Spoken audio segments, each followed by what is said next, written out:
গাজায় অন্তর্বর্তী প্রশাসনের নেতৃত্বে সাবেক ব্রিটিশ প্রধানমন্ত্রী টনি ব্লেয়ারের নাম আসায় নতুন করে আলোচনার ঝড় উঠেছে। বিষয়টি অনেকের কাছেই বিস্ময়কর মনে হলেও এর পেছনে আন্তর্জাতিক রাজনীতির জটিল অঙ্ক কাজ করছে।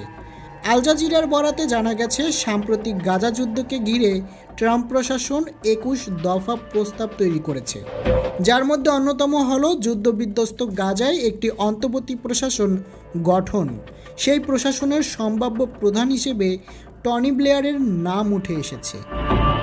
2003 সালে ইরাকে মার্কিন নেতৃত্বাধীন আক্রমণকে সমর্থন দেওয়ার পর থেকেই টনি ব্লেয়ার বিতর্কিত হয়ে ওঠেন। অনেক আরব রাষ্ট্র, এমনকি তার নিজ দেশ ব্রিটেনেও তাকে যুদ্ধাপরাধী হিসেবে আখ্যা দেওয়া হয়। সমালোচকদের মতে ইরাক যুদ্ধ ছিল মধ্যপ্রাচ্যের বিভাজন ও অস্থিরতার মূল সূত্রপাতগুলোর একটি, আর ব্লেয়ারের প্রত্যক্ষ ভূমিকার কারণে এখনও তার নাম সংখ্যার প্রতীক হিসেবে উচ্চারিত হয়।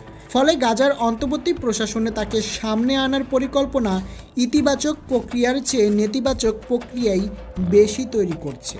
প্রস্তাবিত নতুন প্রশাসনের নাম হতে পারে গাজা ইন্টারন্যাশনাল ট্রানজিশনাল অথরিটি বা GITA।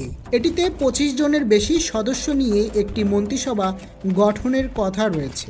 প্রথম পর্যায়ে কার্যক্রম শুরু হবে মিশরের রাফা সীমান্তের কাছে। পরবর্তীতে পরিস্থিতি স্বাভাবিক হলে তারা গাজায় গিয়ে পূর্ণাঙ্গ দায়িত্ব নেবে।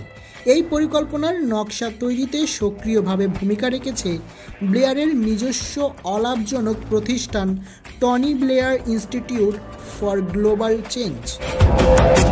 ব্লেয়ারের মধ্যপ্রাচ্য সম্পৃক্ততা নতুন কিছু নয়। 2007 সালে প্রধানমন্ত্রিত্ব ছাড়ার পর যুক্তরাষ্ট্র, ইউরোপীয় ইউনিয়ন, রাশিয়া ও জাতিসংঘের সমন্বয়ে গঠিত কোয়াড্রাটস তাকে মধ্যপ্রাচ্যের বিশেষ দূত হিসেবে নিয়োগ দিয়েছিল।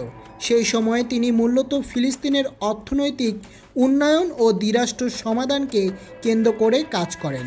তবে সমালোচকদের মতে তার সেই উদ্যোগগুলো কোনো দৃশ্যমান ফল আনতে পারেনি, বরং পশ্চিম তীরে দখলদারি বেড়েছে এবং গাজা আরও বিচ্ছিন্ন হয়ে পড়েছে। তাই তার পুরনো ভূমিকাকে অধিকাংশ ফিলিস্তিনি বিশ্লেষক ব্যর্থতা হিসেবেই দেখেন। গাজায় ব্লেয়ারের প্রত্যাবর্তন স্বস্তির বদলে নতুন আশঙ্কা তৈরি করছে। অনেকেই মনে করছেন তার উপস্থিতি যুদ্ধোত্তর পুনর্গঠনে আস্থা গড়ে তোলার চেয়ে বিভাজনই বাড়াবে।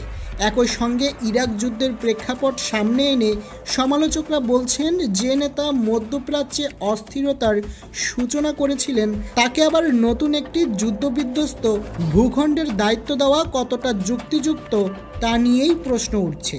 এদিকে সাম্প্রতিক বছরগুলোতে গাজা নিয়ে আন্তর্জাতিক পরাশক্তিগুলোর অভিন্ন কোনো নীতি গড়ে ওঠেনি। যুক্তরাষ্ট্র বরাবরই ইসরায়েলের নিরাপত্তাকে অগ্রাধিকার দিয়েছে, অন্যদিকে ইউরোপ বিভক্ত অবস্থানে রয়েছে।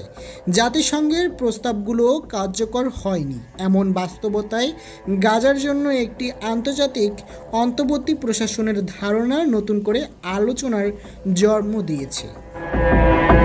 ব্লেয়ারের নাম সেখানে যুক্ত হওয়ায় অনেকের সন্দেহ আরও গভীর হচ্ছে। ফিলিস্তিনের রাজনৈতিক বিশ্লেষকরা বলছেন, শান্তি প্রক্রিয়া একাধিকবার ব্যর্থ হওয়ার পেছনে ব্লেয়ারের অকার্যকর ভূমিকা ছিল। তাদের মতে, যদি সত্যিই গাজার জন্য নতুন একটি রাজনৈতিক ও প্রশাসনিক কাঠামো গড়ে তোলা হয়, তবে নেতৃত্বে এমন কাউকে প্রয়োজন যিনি জনগণের আস্থা অর্জন করতে পারবেন। কিন্তু ব্লেয়ার সেই জায়গা থেকে বহু দূরে। সর্বশেষে অনেক পর্যবেক্ষক মনে করছেন, গাজার পুনর্গঠন কেবল রাজনৈতিক নেতৃত্ব দিয়েই সম্ভব নয়। এটির জন্য প্রয়োজন ফিলিস্তিনি জনগণের সক্রিয় অংশগ্রহণ, আঞ্চলিক শক্তিগুলোর সমন্বয় এবং আন্তর্জাতিক সম্প্রদায়ের আন্তরিক সহযোগিতা। অথচ এই মুহূর্তে আলোচনায় আসছে এমন একজন ব্যক্তির নাম, যিনি বরং অতীতে ব্যর্থতা ও বিভাজনের প্রতীক হয়ে দাঁড়িয়েছেন। তাই টনি ব্লেয়ারের সম্ভাব্য নিয়োগ গাজার ভবিষ্যৎ নিয়ে আস্থা তৈরির চেয়ে সংশয় বহুগুণে বাড়াচ্ছে। মোহাম্মদ কবির, আন্তর্জাতিক ডেস্ক, দোয়েল নিউজ।